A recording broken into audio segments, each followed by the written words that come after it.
Pessoal, tudo bem com vocês? Me chamo Odair Ferreira e o nosso vídeo de hoje, no nosso canal Odair Benor, vou falar uma contradição baseado em Isaías 42:1.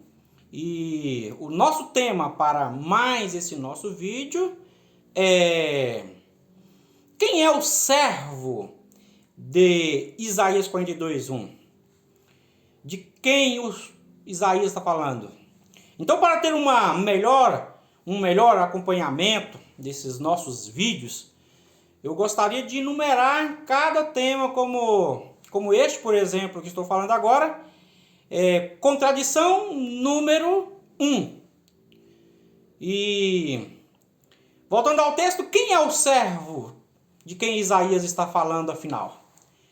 Os cristãos, segundo o Novo Testamento, afirmam ser Jesus. Será que é ele mesmo? Ou será que fala de mais alguém?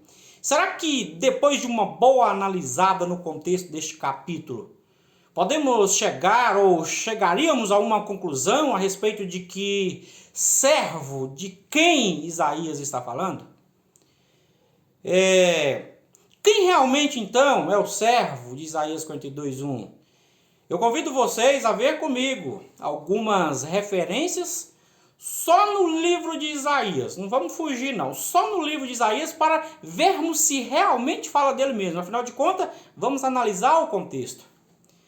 Vem então comigo uma primeira referência em Isaías 41:8, que diz assim, mas tu, ó Israel, servo meu, tu, ó Jacó, a quem escolhi. Falando de quem? Israel. Outra, Isaías 42:2, não temas, ó Jacó, servo meu. Ainda, Isaías 44:21, lembra-te destas coisas, tu, ó Israel, pois tu és meu servo. Falando mais de Israel, né? Isaías 45:4, por amor do meu servo Jacó, Israel meu escolhido. Ainda, Isaías 48:20 também, o Senhor remiu a meu servo Jacó. Só fala de Israel. Isaías 49:3, para terminar, porque são tantas. Tu és meu servo, és Israel, por quem hei de ser glorificado. Viu? Só fala de Israel. Não sou eu que falo. É Bíblia mesmo. Pode confirmar lá nesses versos. Você pessoalmente, pois são pura escritura original. É Bíblia hebraica. Não dá para a gente negar o que é verdade. Pois o que essas referências dizem são tão óbvias que dispensam quaisquer interpretações, quaisquer argumentações diferentes. Ainda na continuação, o 42:2 diz assim, preste bem atenção no que Isaías está dizendo: nele, no meu servo, o Eterno se compraz. Logicamente, naquele a quem ele elegeu, a quem ele escolheu e amou. Quem? Toda a escritura hebraica está falando que é Israel.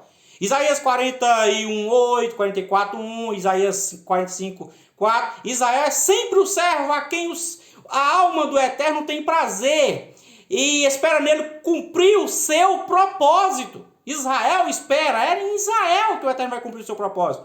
O papel do servo, quando aplicado em Jesus, carece de fontes nas escrituras sagradas hebraicas. Não existe nenhuma prova extra-torá que provem o contrário do que Isaías está falando. Com certeza, os cristãos vão para além do que as escrituras sagradas hebraicas dizem. Forçam a concepção do seu Messias particular como servo, ignorando a realidade evidente que relatam os profetas. Pois dizem que Israel é o servo em quem o Eterno tem prazer. Baseado nas referências que eu te falei aqui, são tantas que a gente não pode contar. Ainda continuando o capítulo, diz que o Eterno colocou sobre ele o Rua, que no hebraico traduzido é espírito. No verso 3, Isaías menciona um fato um futuro como tendo já ocorrido. O próprio Isaías, assim como outros profetas, diz que chegará um tempo em que o Eterno colocará seu espírito sobre Israel. Isaías 54:3, observe lá. Observe que isso está em perfeita harmonia com a identidade do servo do Eterno, que é Israel. É ele mesmo, Israel, que sendo servo terá sobre si o rua de Deus, o Espírito do Eterno. Conforme diz Isaías, o verso 4 diz que ele trará justiça aos gentios. O Rashi, citando de Isaías 2:3, comenta que a justiça produzida entre os gentios ou nações tem a ver com os ensinamentos do caminho de Deus e sobre como andar por eles. Esse ensinamento vem de Jacó, que é Israel, pois a passagem diz: subamos ao monte do Eterno, do Senhor, a casa do Deus de Jacó, Israel, e ele nos ensinará. Logicamente, não devemos esperar que o Eterno ensine as nações. Ele usa seus instrumentos, nós, no caso, Jacó, Israel. Devemos perceber ainda neste contexto de que os juízos produzidos por meio dos caminhos do Eterno não é obra de uma única pessoa, mas de todo um povo, Israel, sob as condições da era messiânica. Tudo é atribuído a Israel. Os cristãos usam a passagem de 42:2 que diz: não clamará, não se exaltará, nem fará ouvir sua voz na praça, como se estivesse fazendo menção a Jesus, dizendo que ele não desejaria chamar a atenção para si mesmo, usando como base Mateus 15:21. Mas aí, se você lê outras passagens do Novo Testamento, você vê contradições gritantes desses textos, que contradiz uma com a outra. Quer ver algumas contradições? Contradições bizarras. Observe comigo. Anote aí pelo menos umas 3 referências do Novo Testamento que contradiz muito o não fazer ouvir sua voz, o não clamará, o não se exaltará de Isaías. Veja João 7:37, 12:44, Mateus 12:42, 9:2, João 8:46, etc. São tantas as contradições. A última parte de Isaías 42 diz assim: nem fará ouvir sua voz na praça, nem mesmo isso poderá aplicar a Jesus. Sabe por quê? À luz do que está em Lucas 13:26, se você for lá, você vai entender que há uma certa evocação de Jesus ter ensinado sua doutrina na rua, praça, lugares públicos, contradizendo o 42:2 de Isaías, que lá diz que ele não fará nada. O sofrimento de Israel, meus amigos, durante longo exílio, pelas nações, representa cana que não quebra, a cana trilhada que não quebra e que não fumega. A respeito de tudo isso, das inúmeras tristezas e dor que aflige a alma do servo que é Israel, ainda assim, o povo humilde e pobre que sofre juntamente com os culpados não será quebrado, nem tampouco apagado. A verdade é que o povo judeu resistiu a todo o mal que as nações procuraram impor a ele, e ele prevaleceu sobre tudo e até hoje está entre nós como prova de grande milagre de sobrevivência. Lembra do Holocausto, das grandes cruzadas? Lembra do Egito? Com verdade, ele trará justiça. Justiça real é aquela produzida por meio da verdade, da Torá. A verdade do Taná. Essa justiça está associada ao momento em que as nações enxergarão todo o mal que fizeram ao povo de Israel, perseguindo o povo judeu e ordenando o extermínio e a supressão de todos os seus direitos religiosos. Somente quando os povos perceberem isso, é que verdadeiramente haverá paz na terra, e daí então todos os povos entenderão o papel do povo israelita de forma plena, o acompanharão renegando seus deuses, como sempre, e apegando-se a ele, conforme Zacarias 8:23, o que eles atribuem a Jesus.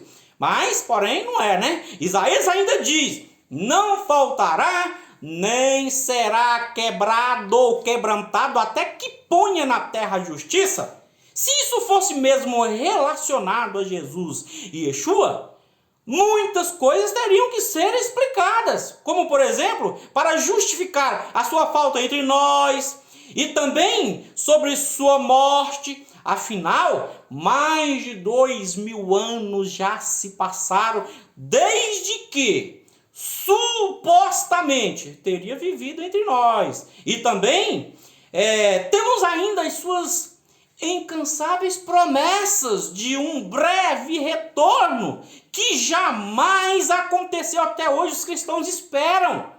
Está fora do Taná. Temos aqui algumas possibilidades. Primeiro, ou ele é um mito, ou então foi um mortal como qualquer outro e jaz no pó da terra. Pessoal, uma terceira opção, uma suposta ressurreição. Pode ser uma outra coisa, né? Não condiz com o programa estabelecido pelo Taná. Onde no Taná que fala que haveria uma ressurreição por Mashiach? Em termos de Mashiach, e sendo assim, pode ser descartado como grande fracasso messiânico. É Bíblia, é Torá. Agora, Israel não faltou, nem faltará, nem será quebrantado, destruído ou arruinado, sem antes cumprir com o propósito do Eterno, o propósito de Deus. É por esta exata razão, esse servo Israel que sobrevive até os dias de hoje, mesmo em meio aos grandes sofrimentos, perseguições, visando total destruição. Então, vemos assim a tentativa frustrada de tirar um para estabelecer o outro. Mas, Baruch Hashem, estão aí mais vivos e fortes como nunca. E estou feliz por estar andando com eles como Bnei Noah. Ficamos por aqui, né? E se você ainda não é inscrito no nosso canal, quiser dar o seu joinha aí, se inscrever para ser notificado de mais vídeos, esteja à vontade. Venha andar conosco, nós, Bnei Noah, tendo sobre nós as 7 leis de Noah, e assim podemos andar junto com o povo judeu e um dia podermos adentrar a era messiânica em plena adoração única, simplesmente continuando, né? Porque hoje nós já somos monoteístas, continuando a nossa adoração no único Deus.